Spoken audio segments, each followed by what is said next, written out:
Sir आपका order. Pranshi?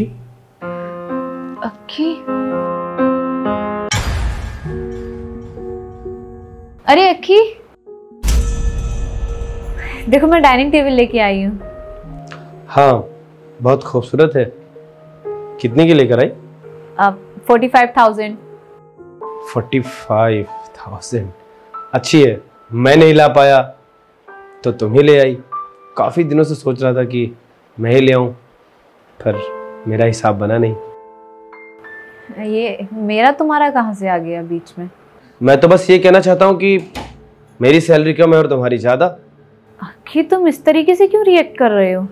क्योंकि ये डाइनिंग टेबल मैं लाने वाला था और ये डाइनिंग टेबल तुम लेकर आई हो। मैं लेकर आता तो शायद कोई सस्ती डाइनिंग टेबल लेकर आता, पर तुम 45,000 की लाई हो और मेरी तनख्वाह सिर्फ 40,000 रुपए है। तो तुम मुझे ये फील कराना चाहती हो कि मेरी सैलरी तुमसे कम है।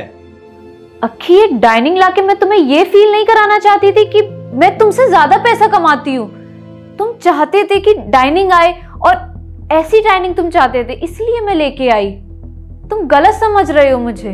गलत मैं नहीं समझ रहा हूं, गलत तुम समझ रही हो मुझे।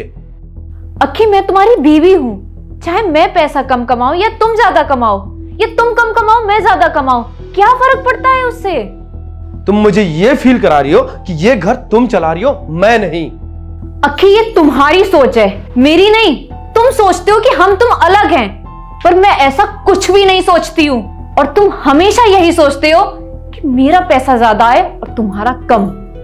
सोच मेरी नहीं है ऐसी प्रांशी, बल्कि तुमने बना दी है। पिछले 6 महीने से मैं यही नोटिस कर रहा हूं इस घर में कि अगर एक शर्ट भी तुम लेकर आती हो तो उसकी कीमत मुझे बताती हो, और जानबूझकर तुम चीजें महंगी लाती हो, यह दिखाने के लिए, यह जताने के लिए कि तुम इस घर में सबसे ज्यादा कमाती हो और मुझे नीचा दिखाती हो। जब मैं अपनी जॉब छोड़ रहा था उसी वक्त मुझे यह लग रहा था कि एक दिन ऐसा आएगा कि अगर तुम कमा रही हो तो तुम ये जताओगी इस घर में कि हाँ मेरी तनख्वाह ज्यादा है, मैं ज्यादा कमाती हूं, हर चीज मैं ही घर में लेकर आती हूं, और मैं नकारा और नाकामयाब हूं। और आज वो मुझे लग भी गया। अगर ऐसा नहीं होता तो ये जो तुम्हारी जुबान चल रही है ना, ये नहीं चल रही होती मेरे सामने। तुम ये सारी चीजों को लेकर सिर्फ मुझसे इसलिए लड़ रहे हो क्योंकि तुम्हारा मेल ईगो बीच में आ रहा है। तुम अपने आप को खुद नकारा और नाकामयाब समझ रहे हो। इसमें मेरी कोई गलती नहीं है अक्की। देखा, तुम्हारी कोई भी गलती नहीं है। अगर पति ऊपर उठता है, कमाता है या कुछ भी कामयाबी हासिल करता है तो उसके पीछे एक बीवी का ही हाथ होता है, एक औरत का हाथ होता है। और आज तुमने अपना पल्ला साफ साफ झाड़ लिया। मुझे इस घर में रहना ही नहीं है। अरे तुम मेरी बात तो सुनो। क्या सोच रहे हैं आप? अपना ऑर्डर ले लीजिए। कुछ नहीं, वो पुरानी बातें याद आ गई। वैसे तुम तो अच्छा जॉब कर रही थी, ये ब्लिंकिट क्यों? मैं सारा कंपनी में जॉब करती थी, कंपनी बंद हो गई, इसलिए मुझे ये ब्लिंकिट की जॉब करनी पड़ रही है। आपका ऑर्डर। कोई बात नहीं, आओ चाय पी कर जाओ ना प्लीज।